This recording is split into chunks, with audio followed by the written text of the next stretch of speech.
Saviez-vous que j'ai déjà été le genre de fille qui se valorisait en faisant 1 million de choses en même temps, en étant continuellement occupée et en cumulant les heures supplémentaires?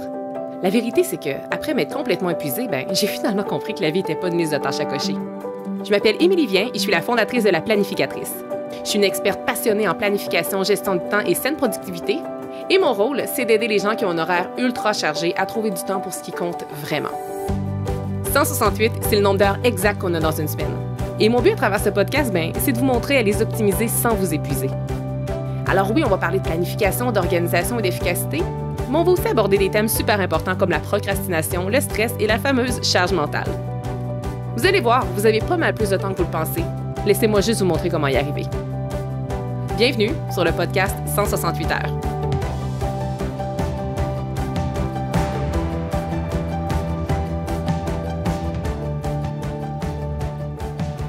Bienvenue sur le podcast 168 heures, épisode 12. Aujourd'hui, je vous parle de la puissance du chiffre 1. Et ce qui est très drôle, c'est qu'on est rendu à l'épisode 12 et mon rêve ultime, en fait non, c'est pas vraiment un rêve ultime, mais mon idée à la base, parce que ça fait très longtemps que je veux vous parler de ce thème-là, je voulais vous en parler au tout premier épisode parce que je trouvais que ça faisait super concept de parler épisode 1 de la puissance du chiffre 1 et vous comprendrez que si je vous en parle aujourd'hui, c'est que je ne l'ai pas fait jusqu'à présent. Et la raison pour laquelle je repoussais tout le temps, en fait, c'est que je procrastinais à vous parler de ce sujet-là parce que je me disais, j'en ai pas assez à dire sur le sujet. Et si vous me suivez depuis un certain temps, vous avez sans doute vu une certaine constance. Mes épisodes tournent autour de 30 minutes et je me disais, mais j'ai pas 30 minutes de contenu à dire à propos de cet important sujet-là, soit la puissance du chiffre 1. Et récemment, je me faisais justement la réflexion puis je me disais, ça n'a pas vraiment d'importance, finalement, la durée qu'il va y avoir autour de ce sujet-là. Ce qui est important, c'est l'impact que ça va avoir. Donc, aujourd'hui, et bon, l'avenir nous dira si j'ai raison ou non, mais je m'attends à ce que ce soit vraiment un épisode plus court que d'habitude, mais je pense qu'il peut quand même avoir un très, très grand impact sur vous. Alors, aujourd'hui, on fait quoi à travers cet épisode-ci? On va parler de chiffres. On parle de chiffres, pourquoi? Parce que c'est important et j'ai envie de vous en parler, par exemple, d'une façon différente. Parce qu'on mise souvent sur des chiffres à la hausse parce qu'on en veut toujours plus, hein. On veut plus de revenus, on veut plus d'abonnés, on veut faire plus de ventes, on veut toujours plus. Mais ce que j'ai envie de faire aujourd'hui, c'est vraiment de vous ramener à la base, donc à la base du chiffre 1. Donc, l'épisode d'aujourd'hui va aborder indirectement des thèmes comme le perfectionnisme, la procrastination et la peur. Je parlerai aussi indirectement de courage et d'ambition et je vous assure que vous allez terminer l'épisode du jour confiant ou confiante que vous avez absolument tout ce qu'il faut pour commencer. Et vous vous demandez peut-être, oui, mais commencer quoi? Eh bien, commencer ce que vous repoussez depuis si longtemps. Ça peut être un projet, ça peut être une habitude, bref, il y a peut-être des choses qui vous viennent déjà en tête ou peut-être qui vous viendront en tête au cours des prochaines minutes qu'on va avoir ensemble. Donc, aujourd'hui, on aborde la puissance du chiffre 1, mais juste avant de poursuivre, je veux vous présenter en quoi le chiffre 1 a eu un impact sur moi. J'aime toujours ça un peu vous parler de ma propre expérience à travers les sujets que j'explore avec vous et souvent, ça vous permet un peu de faire le parallèle avec votre vie à vous. Donc, aujourd'hui, La Planificatrice, qui, si vous ne me connaissez pas, c'est mon entreprise. Donc, La Planificatrice, c'est une entreprise qui est rentable et qui aide chaque année des milliers de personnes à optimiser leur temps sainement. Mais il y a 5 ans, là, La Planificatrice n'existait pas du tout. C'était même pas une idée que j'avais en tête. En fait, il y a 5 ans, au moment où j'enregistre cet épisode, j'étais en début de mon arrêt de travail pour épuisement professionnel. Si jamais vous voulez connaître toute mon histoire, je vais vous mettre le lien dans les show notes vers l'épisode 2 où je vous raconte dans les moindres détails, vraiment dans les moindres détails, cet épisode de ma vie ainsi que mon parcours professionnel. Donc, si on m'avait dit il y a 5 ans, alors que j'étais vraiment au début de mon arrêt de travail, où est-ce que j'allais être aujourd'hui, j'y aurais pas cru. Pourquoi? Parce qu'à ce moment-là, je ne croyais plus en moi. Et à travers les 3 dernières années, j'ai réussi à bâtir plus de projets que je m'en croyais capable. Et la communauté qui s'est bâtie autour de la planificatrice et autour de tous les projets que j'ai mis en place dépasse de loin les aspirations que j'avais au départ.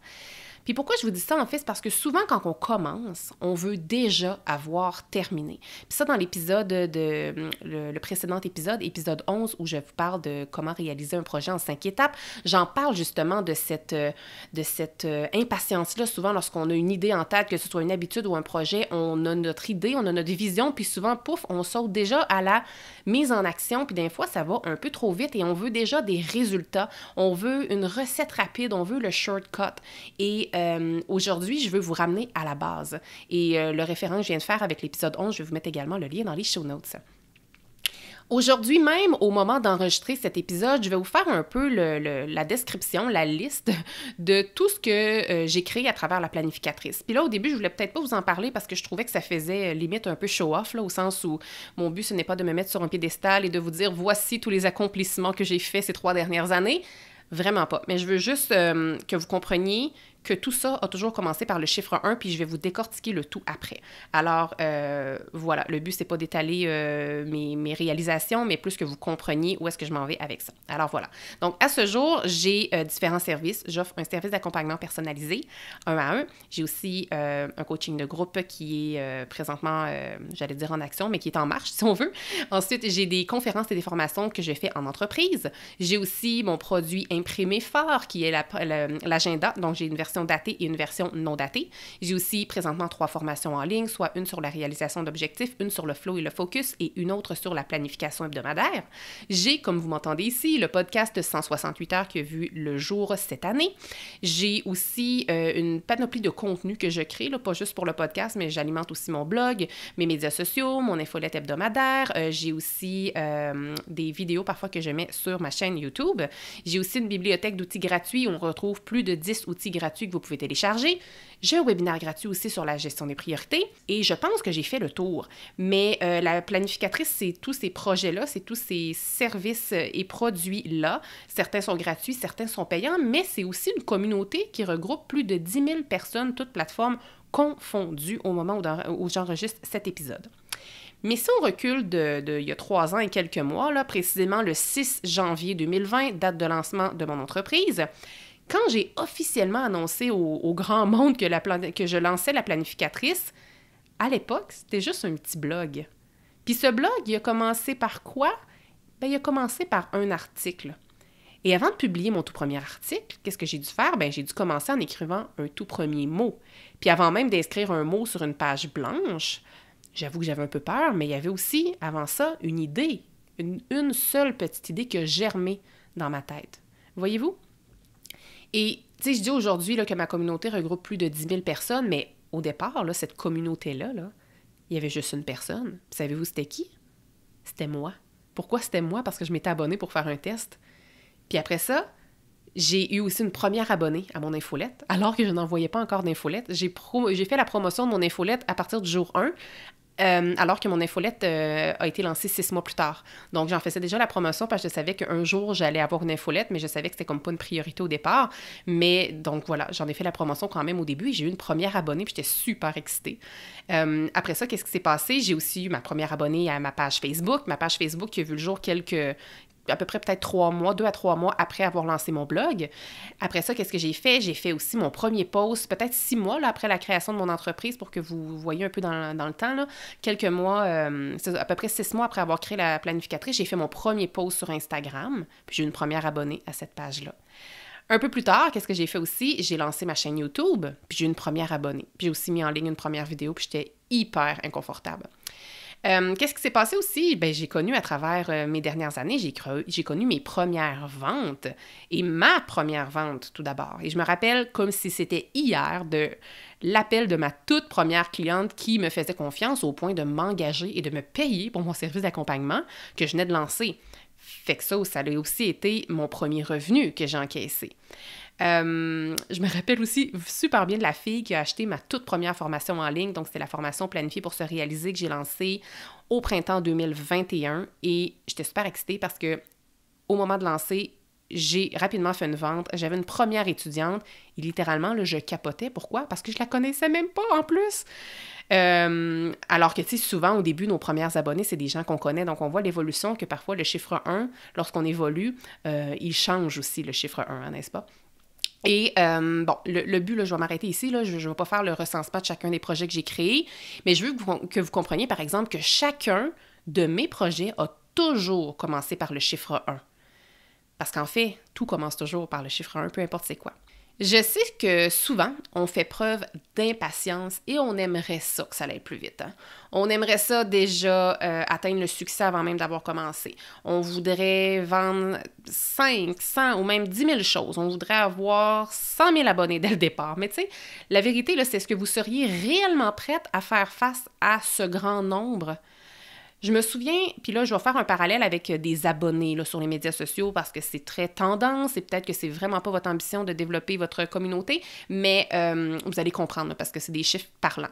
Et je me souviens d'avoir déjà entendu dans un podcast quelconque de quelqu'un dont je ne me souviens pas, donc je ne peux pas en faire mention, mais quelqu'un qui parlait des abonnés des médias sociaux, justement. Et cette personne-là disait que plusieurs tentent de trouver la solution facile pour passer de 0 à 10 000 abonnés en un rien de temps.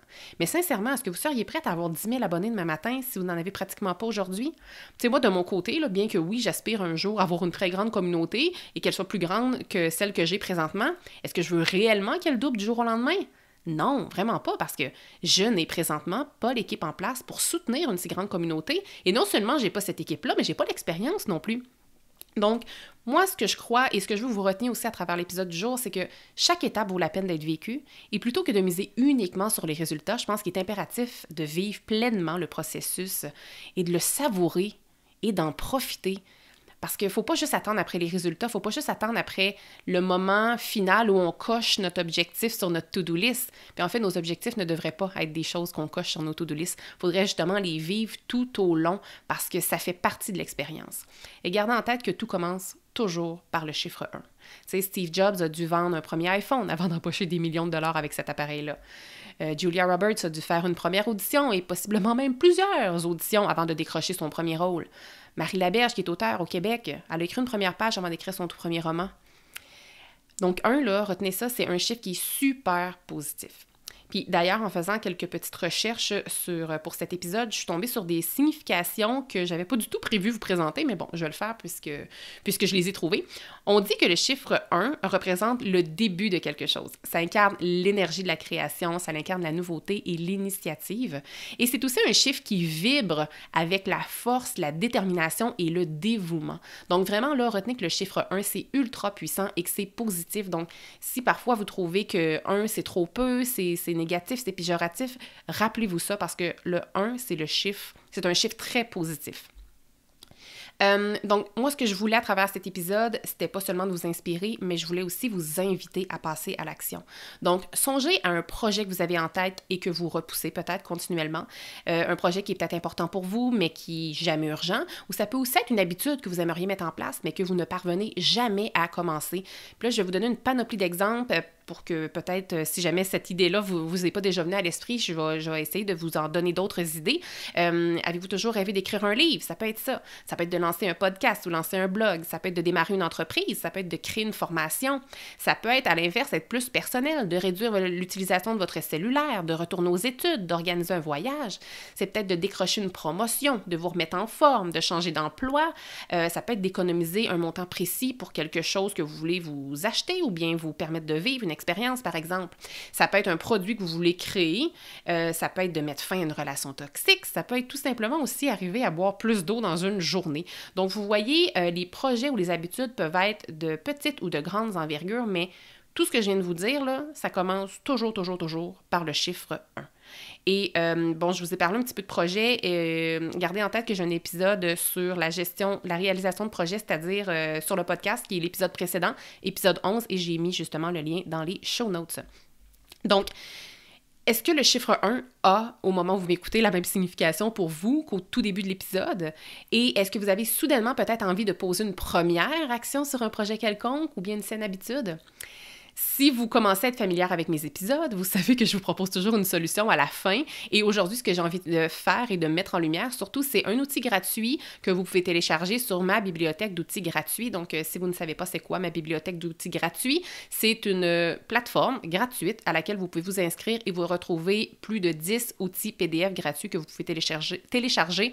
Et tout ça est au même endroit et vous y avez toujours accès. Là, c'est une section privée. Alors, je vais mettre encore une fois le lien dans mes show notes. Sinon, pour le télécharger, en fait pour vous abonner, c'est podcast168heures.com/bibliothèque. Et en fait, je me suis un peu égarée en cours de route, mais ce que je voulais vous dire, c'est que l'outil que je vais mettre en lumière, c'est mon outil suivi d'habitudes. Donc, qu'est-ce que ça inclut? Ça inclut des réflexions en lien avec les habitudes. Ça s'applique très bien aussi à un projet peut-être que vous aimeriez faire. Et ça inclut aussi 2 modèles de suivi d'habitudes. Pourquoi 2? Mais parce qu'on n'a pas toujours les mêmes modèles qui nous plaisent. Donc, j'en ai mis 2 pour plaire au plus de gens possible. Parce que la puissance du chiffre 1, c'est aussi de voir l'évolution de la chaîne et de suivre ses habitudes ou bien les actions qu'on entreprend face à un projet. C'est hyper motivant. Donc, c'est vraiment l'outil que je vous invite à télécharger si vous avez envie de commencer par le chiffre 1. Si vous avez aimé l'épisode du jour, je vous invite à le partager à votre entourage afin de faire connaître le podcast 168 heures. C'est vraiment une excellente façon pour moi de m'aider à travers ce projet gratuit, ce projet de formation continue, si on veut, à travers les épisodes que je fais. Vous pouvez le faire via les médias sociaux et si vous le faites via les médias sociaux, assurez-vous de m'identifier pour que je puisse vous répondre et savoir que vous m'écoutez.